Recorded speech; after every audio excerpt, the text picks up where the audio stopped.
This is Dr. Leslie Allen in his teaching on the book of Lamentations. This is session number 7, Lamentations chapter 3, verses 17 through 23.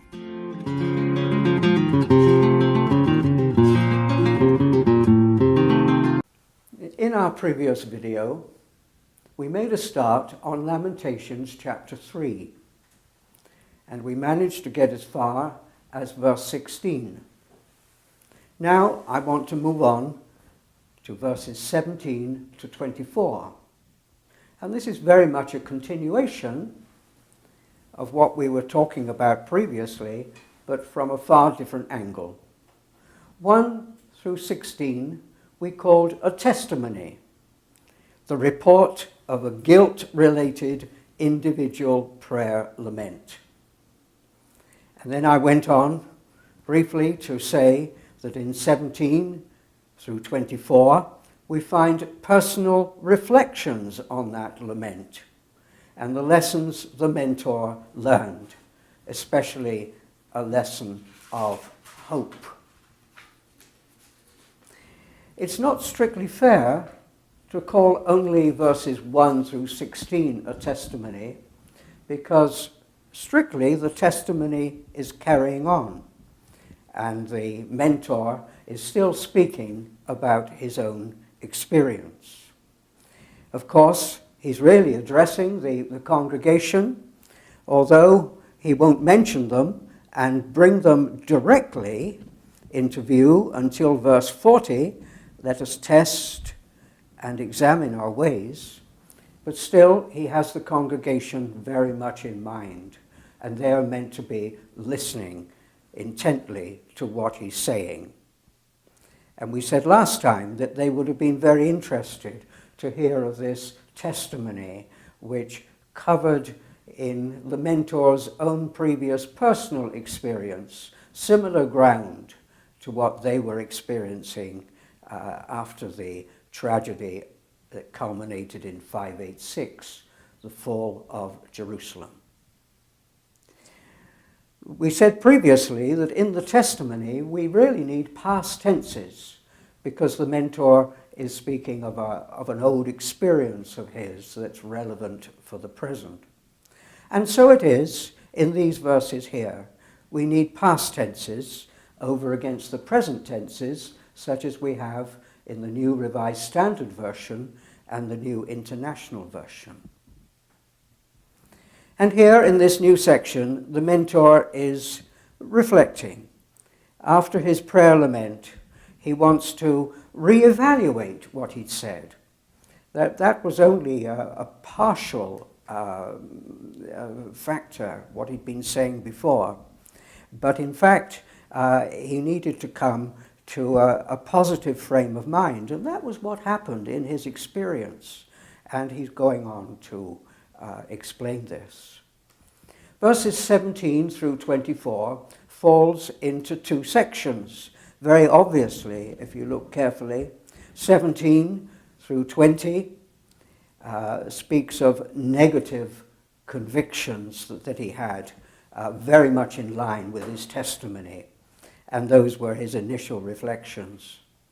But then verses 21 through 24, he's able to move on to positive convictions in an amazing way. And so at first he thinks on the same negative lines that his lament had followed. But and he mentions a whole series of losses that he'd experienced in this previous experience of his. And so the lack of peace, verse 17, my soul was bereft of peace. I forgot what happiness was. I said, gone is my glory and all that I had hoped for from the Lord. And so, no peace. That was the first loss. The second loss, no happiness, or in the NIV, prosperity. There's more to it than that, because the Hebrew word is really speaking about something good, good fortune. And the importance of this particular word is that he is going to reverse his thinking. Pretty obviously, good fortune had left him, but before very long, he's going to speak of other good things that can enter and did enter his experience as he thought about that lamentable crisis. So there was no peace, shalom, the wholeness of a satisfying life, no good thing, no good fortune. And then the third loss is glory, my glory, or in the NIV, my splendor. Well, one meaning of this Hebrew word is life expectancy, and I think that fits very well here. Gone was my life expectancy. I had no prospects for my life in the future, and the next step in my life would be, in fact, death. And so this is the gloomy conclusion that he had. And then lastly, very significantly, gone is all I had hoped for from the Lord. Expectations. He'd lost his expectations, his positive expectations in his spiritual life. His relationship with God seemed to have deteriorated, and he was shaking his head in sorrow.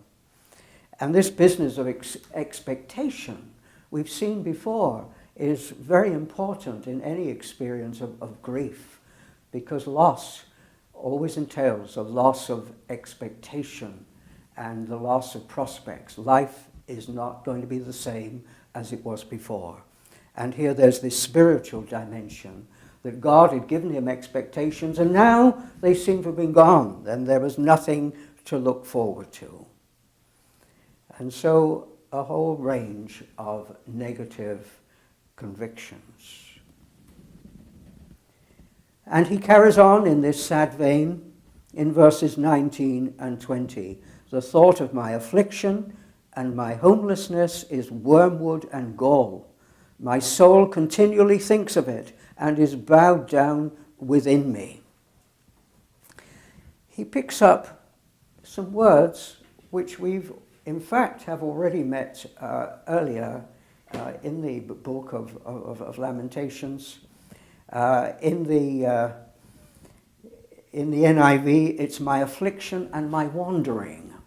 And that may ring a bell for us, because back in chapter 1, in verse 7, it was said of Jerusalem, this same pair of words. Jerusalem remembers in the days of her affliction and wandering. And back there, we suggested that it was a psychological term of restlessness. When you are afflicted in time of grief, you can't settle to anything. Your mind flits from one bad thing to another bad thing, and you're not settled in your mind to concentrate on any one thing. And the interesting thing is, it's the same pair of words that had been used of Jerusalem. And so the mentor is saying, I've been there in my own experience. I've had a parallel experience. And this was relevant, of course, because Jerusalem, in part, stood for the congregation, that remnant who had been left behind in Judah, while others had been exiled to Babylon. And they had been through affliction and wandering, restlessness. And so these are very much key words that get repeated here by the mentor as he's talking about his negative convictions. And he says it's wormwood and gall. These are metaphors for emotional distress caused by the disaster that he'd been involved in, that crisis he'd been involved in. And he had mentioned this before towards the end of his lament testimony in verse 15. He's filled me with bitterness, he sated me with wormwood. And we were seeing there that this Artemisia shrub was bitter. But now he combines it with gall, which is actually acid reflux that comes up to the stomach into the throat, and oh my, it's a bitter experience. It burns the throat. And these are metaphors for this negative experience that he feels, this emotional distress that he feels as a result of his suffering. And then in verse 20, my soul continually thinks of it and is bowed down within me. There's this engrossing, obsessive series of negative thoughts, and he can't get beyond them. It permanently seems to occupy his mind. But he's got more to say. So far, the congregation would say, amen. Yes, you're thinking and talking about things that we know of in our own experience. But he moves further. He goes on into positive territory, and he introduces it in verse 22. But this I call to mind, and therefore I have hope. And he brings in this word, hope. All the way through so far, we've really been thinking in terms of despair, distress, of which a part is despair. But now he can dare to speak of hope, not for the congregation, but for himself in his own experience.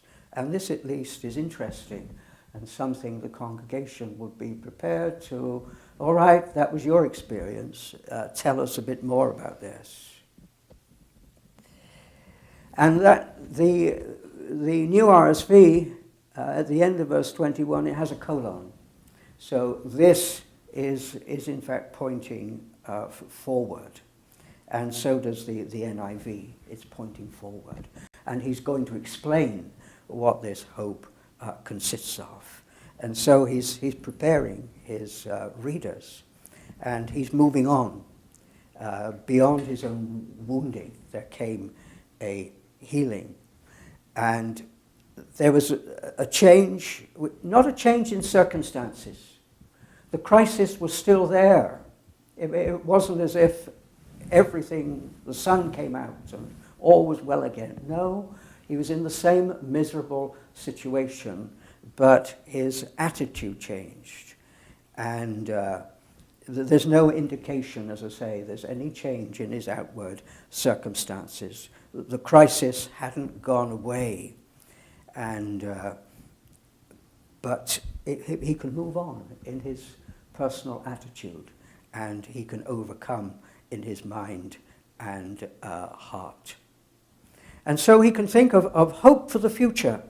Instead of despair over his present crisis, which was a mark of all the earlier part of the testimony of lament, he can get beyond negativity, and he can move on to something else. He can think outside the box of his present suffering.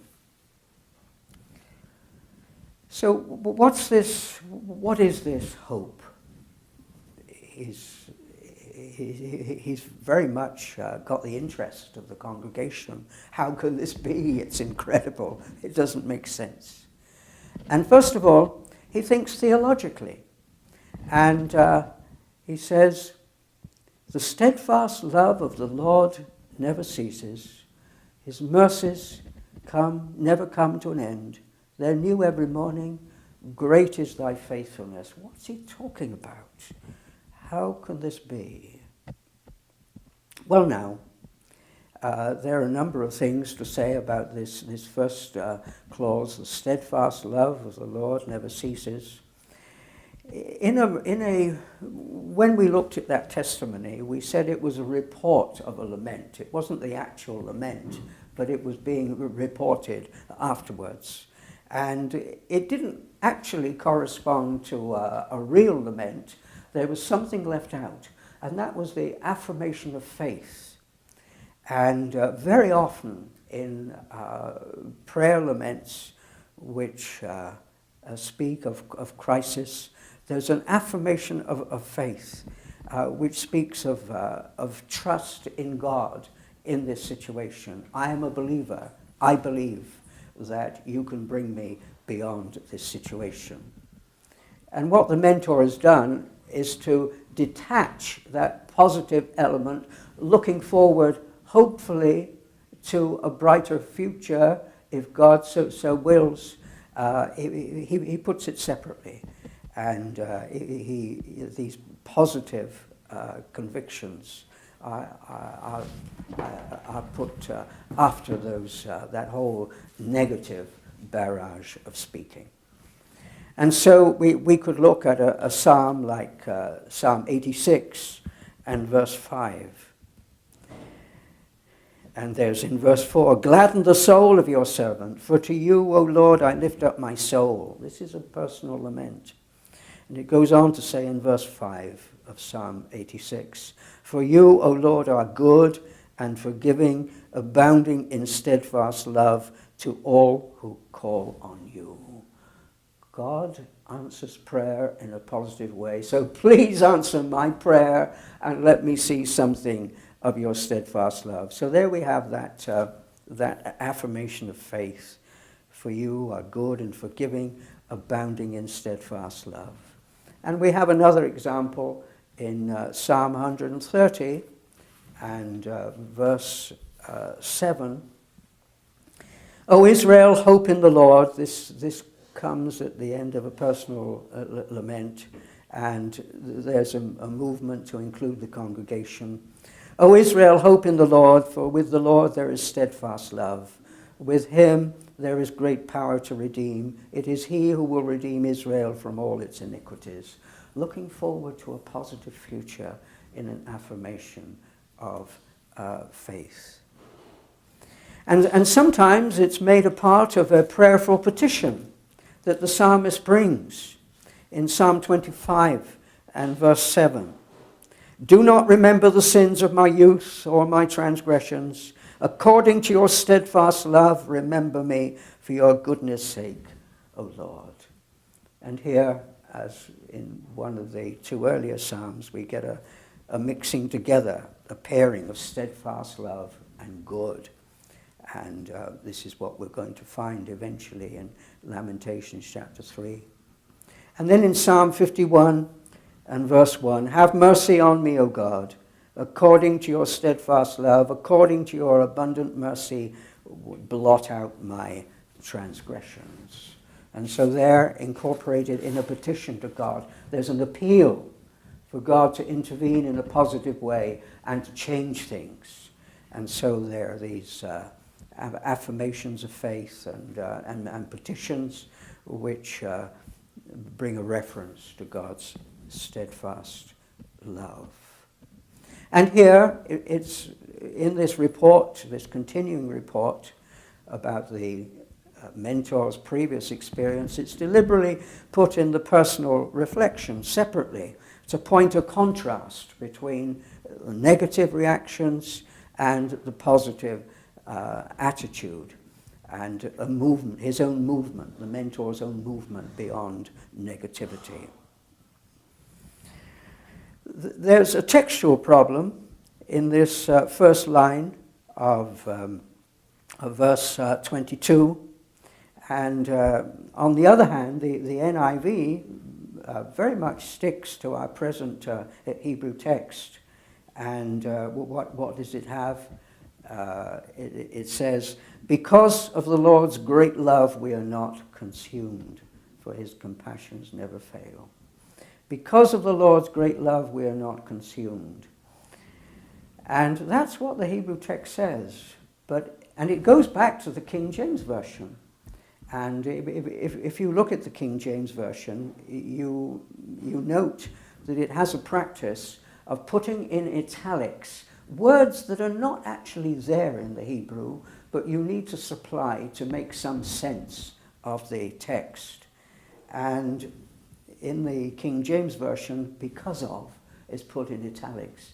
It's not there. So we've got a very disjointed statement here. Steadfast love, and then we're not consumed. So that's one problem. The other is this sudden switch to we. He's not going to talk about we and us until verses 40 following. And it's very much a factor of his individual experience, and the congregation has no part in it. And so we look again at the textual evidence, and in fact there are two ancient versions that put it differently, this first line. And it says, "The steadfast love of the Lord never ceases." And that very much matches that next half line, "His mercies never come to an end." And I think that's the way to go, in point of fact. All right. It's actually a plural. That steadfast love in the Hebrew is actually a plural. And you've got this abstract noun, steadfast love. What does it mean in the plural? Well, it means acts of steadfast love. And that, I think, would fit very, very well here, for a reason I shall say. Steadfast love, the NRSV version of a key positive theological term for God, the nature of God. Steadfast love, it's a covenant love. Some render it commitment, God's commitment to his people Israel. And we're coming into the realm of theology here. The NIV has got great love, which is plausible because the plural of an abstract noun in Hebrew can indicate intensity. And so great love. By itself, there's nothing wrong with it. I'm not completely happy with it, though, because it goes on to use a plural. His mercies never come to an end. Mercies, this picks up the King James Version word. It's really compassion. And in the plural, acts of compassion. The NIV actually says, his compassions never fail. And I don't know that there is a plural of the abstract word compassions.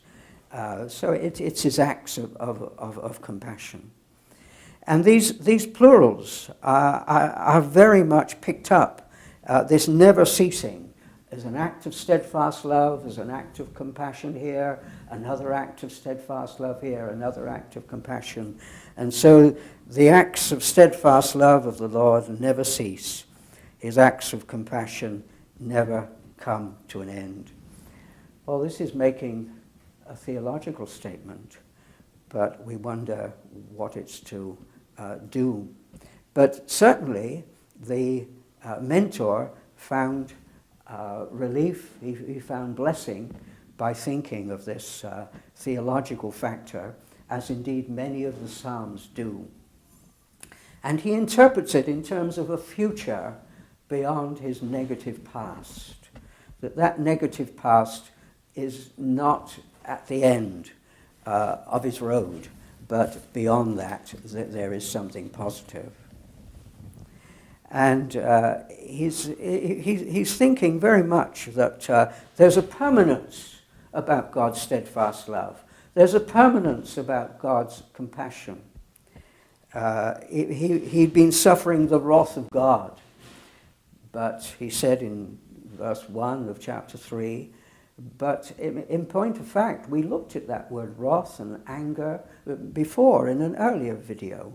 And we saw that it's not part of the nature of God as such. It's a reaction to human wrongdoing. If there's no human wrongdoing, there's no anger where God is concerned. It's a reaction, but it isn't part of the permanent nature of God. And so here, quite reasonably, the mentor speaks of the permanence of these attributes. For now, he's been experienced the wrath of God. Indeed, he is now in this crisis experiencing that, because this is a guilt-related problem that he's been experiencing. But over against that, there's that permanence of these great attributes of God, steadfast love and compassion.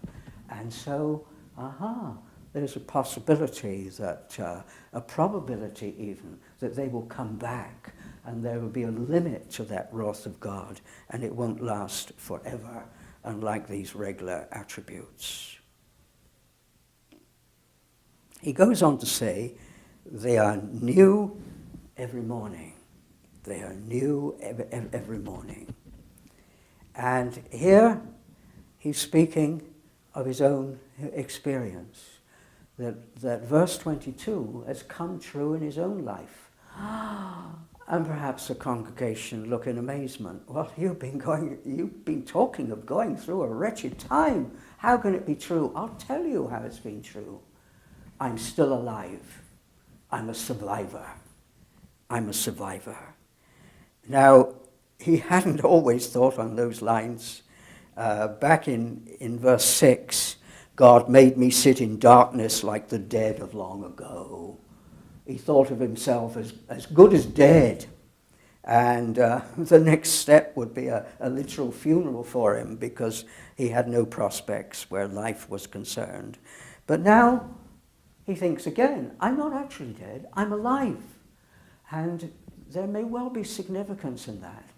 God has spared me. God hasn't killed me in his wrath. Here I am, alive, and this seems to be significant. I'm still waking up every morning. I'm still alive. And I see here the saving grace of God. And he regards his survival as nothing less than God's gift. And here we have to bear something in mind that we haven't mentioned before. That word steadfast love, it has a variety of meaning. And sometimes, in fact very often, it refers to the saving grace of God. Yes. But then sometimes it refers to the keeping grace of God. And sometimes the keeping grace of God in preserving life. For instance, in Psalm 119 and verse 159, what do we read there? Preserve my life according to your steadfast love. Preserve my life according to your steadfast love. And God had preserved his life. He was half dead, but he was half alive. He was half alive. His cup was half empty, but it meant it was half full. And so he's able to look on the bright side here. They're new every morning. I'm a survivor. And he takes this seriously. And he's going to apply it to the congregation in verse 39. We're all still survivors. You are survivors, as well as me. This terrible catastrophe. So many died in warfare, in the siege, and so on, in the occupation. So many have died. Starvation, various factors have led to the death of our comrades. But we're alive. And so he says in verse 39, why should any who draw breath complain about the punishment of their sins? And in the NIV, it says something similar, but perhaps more easy to understand. Where was it? It was verse 39. Why should the living complain when punished for their sins? If they're still alive, this is something to celebrate. And so he applies it to the congregation there. And it's an application of his own conviction in his own experience. I am alive, and I think God has purpose in keeping me alive, and there is a future for me. And so this is the basis of hope. Where does he get it from? Where does this come from? All this piling up of positive theological terms. Well, scholars agree it's harking back to Exodus chapter 34 and verse 6, where Moses is given a revelation of God. God passes before him, and God proclaims, the Lord, a God merciful and gracious, slow to anger and abounding in steadfast love and faithfulness, keeping steadfast love for the 1,000th generation, forgiving iniquity and transgression and sin. And all that vocabulary that's been used in verse 22, it comes straight from Exodus 34 and verse 6. Steadfast love, mercy, merciful, it's an adjective there back in Exodus, and faithfulness. It's all there, that same cluster of terms. Steadfast love, merciful, faithfulness. And so there it is. And we have to be very much aware, when a scripture is quoted, we have intertextuality here, but when a text is quoted, there's not only a reference, hopefully, to the text, but also to the context. And what's the context of Exodus 34? It comes after Exodus 32, and that was the terrible sin of the golden calf, Israel rejecting God and worshipping the golden calf instead. And so one might think, well, that's the end of everything. And even God dares to think in that way. And Moses said, oh, please, please. I know it's terrible, but please give them another chance. And God says in Exodus 34, right, I will. And I will show them further examples of my steadfast love and compassion and faithfulness. And so Exodus 34:6 is very relevant, because in the congregation's experience it was guilt that lay behind that punishment that led to 586 BC, as the pre-exilic prophets have said, as Deuteronomy 28 it looked forward to. All this had been explained earlier in Lamentations, that guilt factor. And the testimony of the mentor earlier in chapter 3 was guilt related to this wrath of God punishing human sin in his case. But there we are, there's this great precedent in Scripture of Exodus 34 and verse 6. All is not lost, that there was a future for Israel after their worshipping of the golden calf. And so there may well be a future for the congregation. And certainly in his own experience, he grasped that to himself and very much wants to celebrate this old text as relevant for him. We haven't noticed a switch of pronoun in verses 22 to 23. It's speaking of the Lord, Yahweh, in the third person. His mercies never come to an end. But then, great is your faithfulness. There's a sudden switch. There's a sudden turning to God.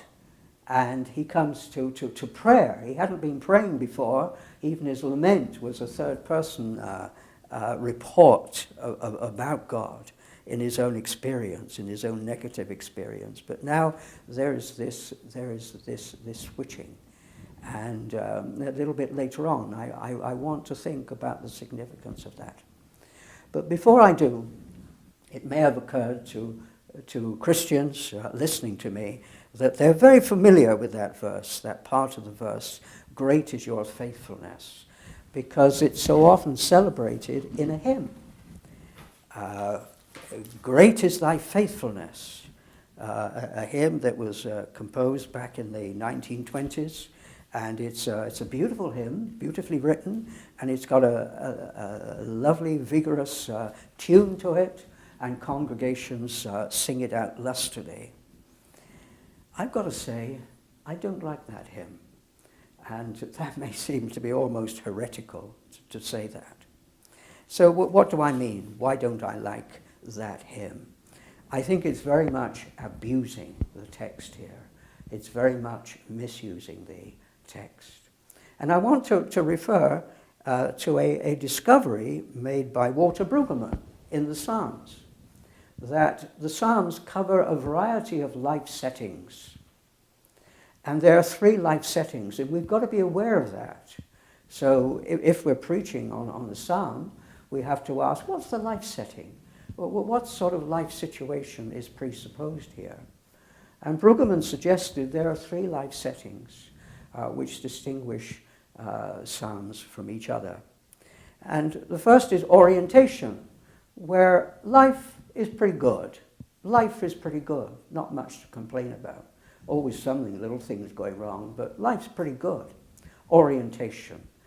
And we celebrate the blessing of God in such situations. And we sing hymns of praise. And they all presuppose the season of orientation. But then almost half the psalms aren't there in that situation. But they have fallen into disorientation. Crisis has invaded the individual's life or the community's life. And 65 of the 150 psalms are concerned with disorientation. And oh my, that's quite different. And you don't think so much of blessing now. You want salvation. You want God to rescue you from this crisis. And these laments in the Psalms that we don't often read, that they are looking for this salvation, this rescue, deliverance from crisis, which invades their life in the form of disorientation. And then Brueggemann went on to say there is reorientation, that afterwards, that disorientation doesn't last forever, but it gives way to reorientation. And perhaps this is especially true in the Thanksgiving Psalms, where the one who prays, or the group that prays, come back to God and said, you brought me through. Thank you, God. And they bring a thank offering and offer that animal sacrifice as saying thank you to God. Well, now, where are we in these seasons of life in Lamentations? We know full well we're in the season of disorientation. Life is very grim and is out of an experience of crisis, is out of lament that the text is speaking here. But that hymn has switched seasons, and it thinks instead of the season of orientation. Everything's good. Life's full of blessing. And so it says, summer and winter, springtime and harvest, sun, moon, and stars in their courses above, join with all nature in manifold witness to thy great faithfulness, mercy, and love. And so great is thy faithfulness. Morning by morning new mercies I see. All I have needed thy hand hath provided. Great is thy faithfulness, Lord, unto me. Pardon for sin and a peace that endureth. Thy own dear presence to cheer and to guide. Strength for today and bright hope for tomorrow. Blessings all mine with 10,000 beside. It's in the context of blessing. It's in the context of orientation. And it's completely misused, that text. It's taking away the lament situation. And perhaps this is a feature in our worship that we tend to do that. And we become happy-clappy. And it's all celebration. Whereas in that congregation there may be many who are in fact suffering inside. And their suffering needs to be recognized and acknowledged and brought to God. And so there we are. There's this transfer. And so if I were taking the service, I would never choose great is thy faithfulness, because I feel let down. It's using a text but ignored the context. And this is something terrible. It's got rid of the lament. It's got rid of the crisis. It's got rid of the disorientation. So we need to beware. But we will be going on to think about this switch of pronoun, your faithfulness. Anyway, let's have a review now of these two stanzas in 22 and 23. It's a rich passage. It's his second thoughts after those first grim thoughts. That very much there's moving along in line with the Psalms of Lament that found a place for a future beyond crisis, hopefully in terms of God's steadfast love and God's compassion and God's faithfulness. And so he looks again at that negativity, and now he sees God's overall purposes, which are for good. And he's going to dare to use that word good in verse 25 and 26 and 27. And there's this change of attitude. There's this realization that he is a survivor. And in fact, he's come to a turning point. When we were looking at the grief process and the series of processes, we said that hopefully there would be closure at the end. Well, there's never closure in Lamentations. You don't reach that delightful point. But there is a turning point, and we described it. The pain is felt as bad as ever, but a more positive future can be envisioned. And so there is a resolve in the direction of change. And that perfectly describes what is happening in 22 and 23 of chapter 3 and what's going on here. There's a psalm which is rather similar in some ways. It's Psalm 73. And there was the psalmist very much lamenting, and he had a theological problem which really grieved him. And it was a providential problem too, that he saw wicked people around him, and they were getting on very well in life, and they were healthy, and everything was prospering, and their whole being echoed success. Whereas he'd been as good a believer as he could have been, but life was terrible for him, and he'd been terribly sick. And he thinks of the problem of providence, and he says, how can this be? How can this be? And can I believe in such a God? And he says, frankly, near the beginning of the psalm, as for me, my feet had almost slipped. I'd nearly lost my foothold, for I envied the arrogant when I saw the prosperity of the wicked. And he says, all day long I've been afflicted, and every morning brings new punishments. And how can this be? This is not fair. And so he's got this complaint about this whole situation. But then he thinks again. And this is in verses 15 through 17. He reaches a turning point. And there's a parallel here to Lamentations 3. If I'd spoken out like that, I would have betrayed your children. And I would have said, well, I'm losing my faith, and oh dear, they would have been worried, and oh my, perhaps they would have been tempted to lose their faith as well. So I can't go along this line for their sake. So that's his first reaction. But when I tried to understand all this, it troubled me deeply. I was left with my solitary problem, and how could it be resolved? Till I entered the sanctuary of God, then I understood their final destiny. He went to a festival. He was still going to services, and he went to this festival service. And presumably he heard wonderful hymns sung by the choir, the Levitical choir, about the power of God and how providence eventually wins through.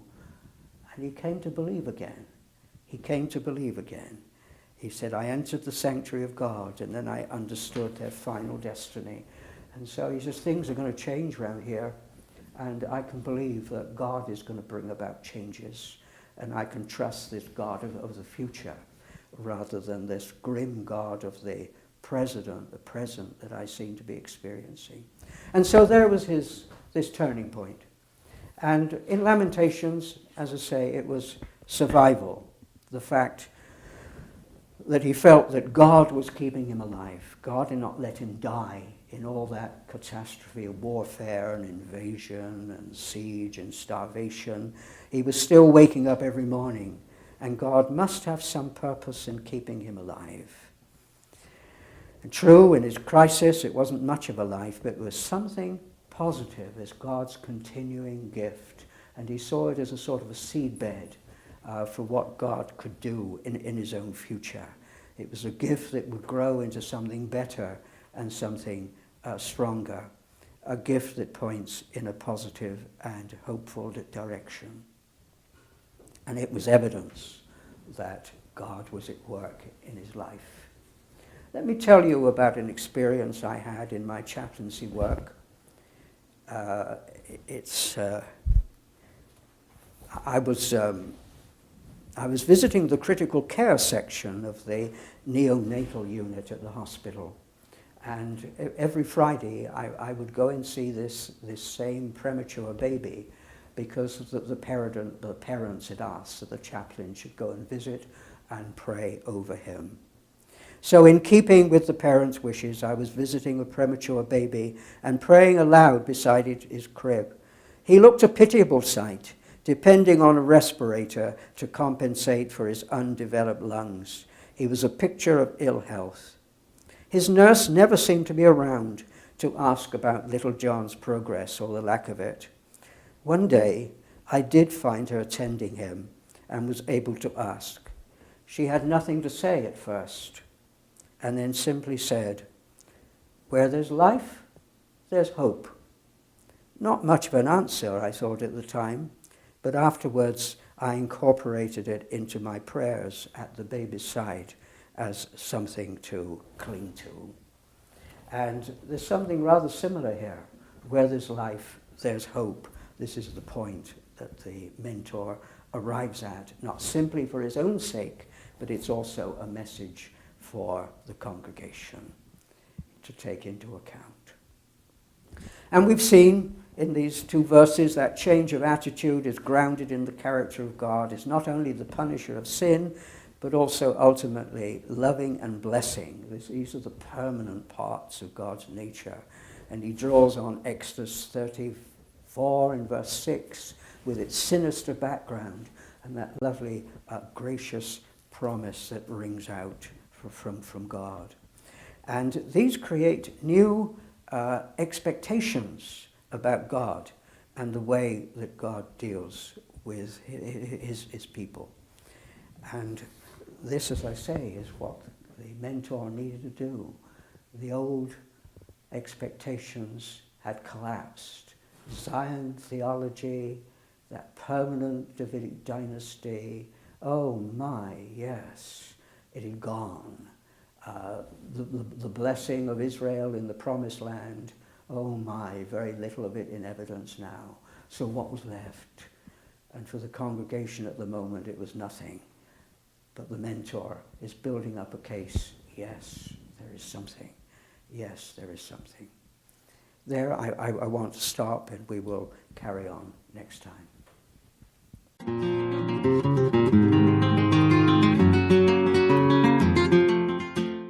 This is Dr. Leslie Allen in his teaching on the Book of Lamentations. This is session number 7, Lamentations chapter 3, verses 17 through 23.